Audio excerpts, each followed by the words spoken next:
یہ تقریری سلسلہ طلباء کا جاری ہے۔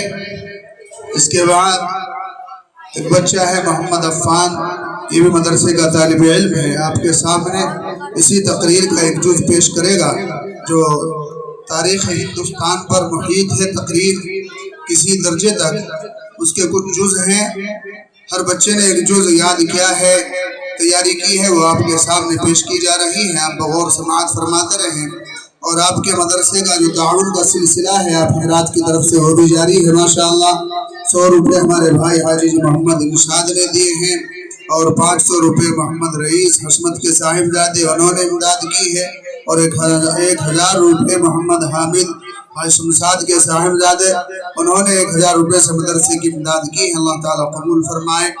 یہ بچہ آپ کے سامنے مختصر سی تقریر پیش کرے گا، آپ بغور سماعت فرمائیں۔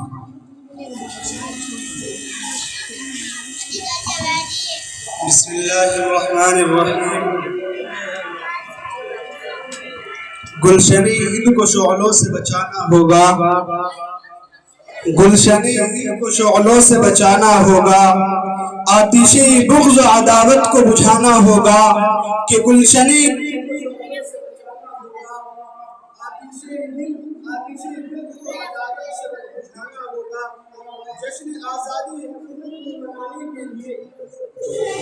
جشن آزادی حقیقت میں منانے کے لیے یار قدیم ہر میری زمین میرا آسمان سب کچھ ہے، میری زمین میرا آسمان سب کچھ ہے، میرے لیے میرا ہندوستان سب کچھ ہے۔ سرفروشی کی تمنا اب ہمارے دل میں ہے، سرفروشی کی تمنا اب ہمارے دل میں ہے، کتنا ہے زور کتنا بازو قاتل میں ہے۔ اے شہید امید و ملت میں تیرے اوپر نثار، اے شہید امید و ملت میں تیرے اوپر نثار، یہ تیری ہمت کا چرچا اب غیر کے ہے۔ سنبھل کر بیٹھ جاؤ محفل سرکار میں آ کر، سنبھل کر بیٹھ جاؤ محفل سرکار میں آ کر، کہ تمہارے واسطے یہ عفان زاہد حسن آیا، کہ تمہارے واسطے یہ عفان زاہد حسن آیا۔ اور پہلے سلام کرتے ہیں با ادب کلام کرتے ہیں، اور پہلے سلام کرتے ہیں با ادب کلام کرتے ہیں، جتنے بھی آئے ہیں سب کا دل سے احترام کرتے ہیں۔ اور قبول کیجئے عفان کی یہ گزارش، کہ قبول کیجئے عفان کی یہ گزارش، بڑے خلوص و وفا سے سلام کرتے ہیں۔ السلام علیکم ورحمۃ اللہ وبرکاتہ۔ انگریزوں کے خلاف عالمی بغاوت بلند کرنے میں علماء کرام کی خدمات۔ 1857 میں شاہ ولی اللہ اور شاہ عبدالعزیز محدث دہلوی رحمہ اللہ اور شاہ اسحاق محدث دہلوی رحمہ اللہ اور ان کے شاگردوں کی محنت رنگ لائی، اور 1857 میں مولانا احمد اللہ شاہ مدراسی رحمہ اللہ، کرانوی رحمہ اللہ، اور مولانا فضل اختر آبادی رحمہ اللہ، مولانا سرفراز رحمہ اللہ، حاجی امداد اللہ مہاجر مکی رحمہ اللہ، مولانا منیر نانوتوی رحمہ اللہ خاص طور پر قابل ذکر ہے۔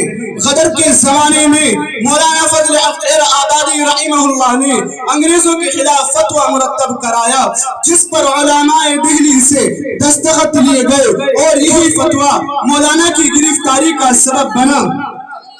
جب مولانا پر مقدمہ چلا اور جہاد کے فتوے نے عدالت کی تصدیق چاہی، تو مولانا نے کھل کر کہا کہ فتویٰ میرا ہی مرتب کیا ہوا ہے۔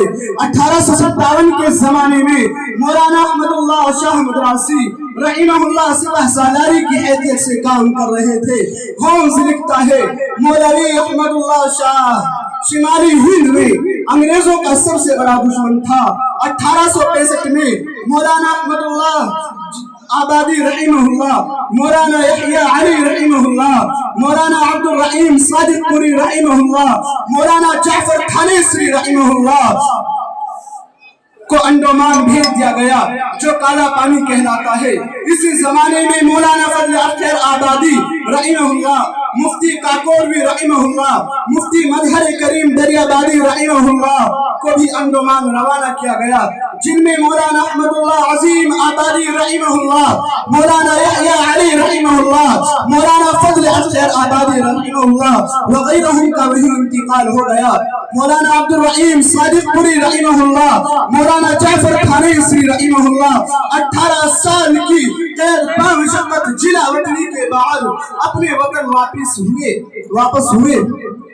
1883 میں مولانا جعفر تھانیسری رحمہ اللہ اپنی کتاب کالا پانی میں تحریر فرماتے ہیں، ہمارے ہاتھوں میں ہتھکڑیاں، پیروں میں بیڑیاں، جسم پر جیل کا لباس اور کمر پر لوہے کی سلاخیں تھی۔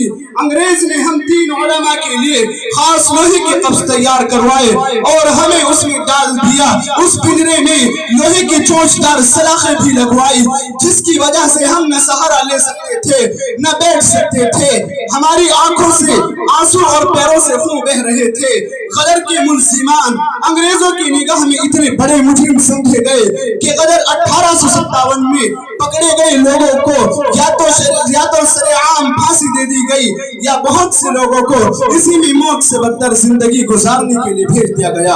مولانا جعفر تھانیسری رحمہ اللہ جزیرہ انڈمان کی زندگی بہت ہی مفصل آپ بیتی کالا پانی کے نام سے لکھتے ہیں۔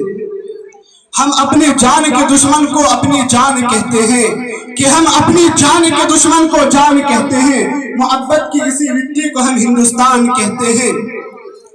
میرے بھائیوں، بھارت کو آزادی جن سے ملی وہ شخص ایک مسلمان تھا، دیا جس نے ہند کو تاج محل وہ شخص ایک مسلمان تھا، شروع جس نے کی ہند میں لڑائی جنگ آزادی کی وہ شخص ٹیپو سلطان ایک مسلمان تھا، کیا جس نے تعمیر لال قلعہ وہ شخص ایک مسلمان تھا، سارے جہاں سے اچھا ہندوستان ہمارا لکھا جس نے یہ ترانہ وہ علامہ اقبال وہ شخص ایک مسلمان تھا۔ میری جب ہند کو آزادی تھا وہ مہینہ رمضان کا 15 اگست 1947 27 رمضان کی رات شب قدر تھا دن جمعہ کا، پڑا وقت گلستہ پہ تو خون ہم نے دیا، پڑا وقت گلستہ پہ تو خون ہم نے دیا، جب بہار آئی تو کہتے ہیں تیرا کام نہیں۔ وآخر دعوانا الحمدللہ رب العالمین۔